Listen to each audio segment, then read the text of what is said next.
Okay alright guys, back to another video. So guys, আজকে আমি চলে এসেছি আবার একটা রোস্টিং ভিডিও নিয়ে। সো আজকে আমি ভিডিও বানাবো হচ্ছে নিব্বানিবিদেরকে নিয়ে। না আমি অনেক ভিডিও বানিয়েছি, তাও ভাই আমার অনেক ইচ্ছা করে যে নিব্বানিবিদেরকে দেখলে একটু ভিডিও বানানো। So okay, let's start. ইস, আজকে যদি কেউ থাকতো। এদের বাম্মাগুলো কই গেছে যে তাদের সন্তান এই ধরনের অকাম কুকাম করে বেড়াচ্ছে, শিশু বয়সে যৌবনের মজা নিচ্ছে, যৌবনের কর্মকাণ্ড করে বেড়াচ্ছে, আর বাম্মায়ের কোনো খেয়ালই নেই। বাম্মা কী যে করে বেড়াচ্ছে ওই দিক আল্লাহ ভালো মালুম, আর এইদিক সন্তান লটপাট করে বেড়াচ্ছে। আমাকে আমার মতো করে বুঝতো। কি জানিস তুই? কোন ক্লাসে পড়িস তুই? তোর মধ্যে কি জ্ঞান আছে? দুনিয়া সম্পর্কে কি জানিস?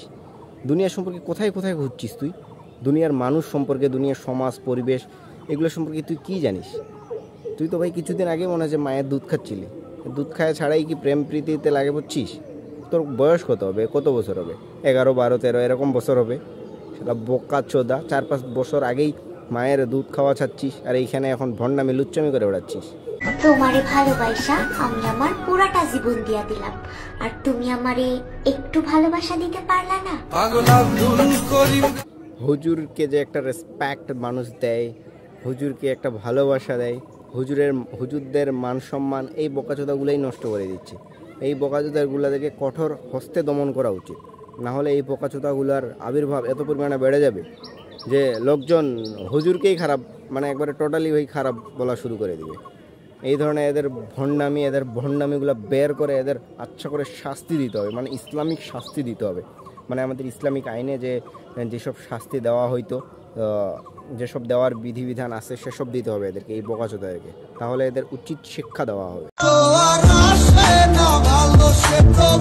তোর পাছায় কি কেউ বাঁশ ঢুকাই দিছে যে আ আ আ আ করতেছিস? তোরা কোন নেশা করে এই ধরনের ভিডিওগুলো বানাইস? এই ধরনের ভিডিওগুলো তোরা বানাইতে পারিস কোন নেশাটা করে?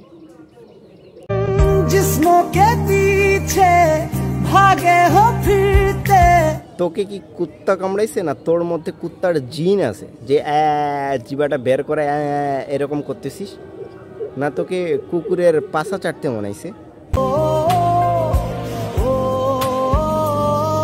এদের এই পাগলামিগুলো বন্ধ করার জন্য না একটা নতুন থেরাপি আবিষ্কার করা উচিত, যেই থেরাপিটা এদেরকে দিলে এদের এই সব পাগলামিগুলো ঘাড় থেকে উঠে যাবে, এরা স্বাভাবিক সুস্থ মানুষের মতো চলাফেরা করবে, স্বাভাবিক সুস্থ মানুষের মতো এদের জ্ঞান বুদ্ধি এইসব জিনিস আসবে। সো ওকে গাইস, আজকে আমরা ভিডিও এখানে এন্ড করে আবার দেখা হবে নেক্সট ভিডিওতে। তোমাদের সময় নিজে খেলবে। Okay bye bye, see you next on the video. আর guys like comment share subscribe. Okay bye by.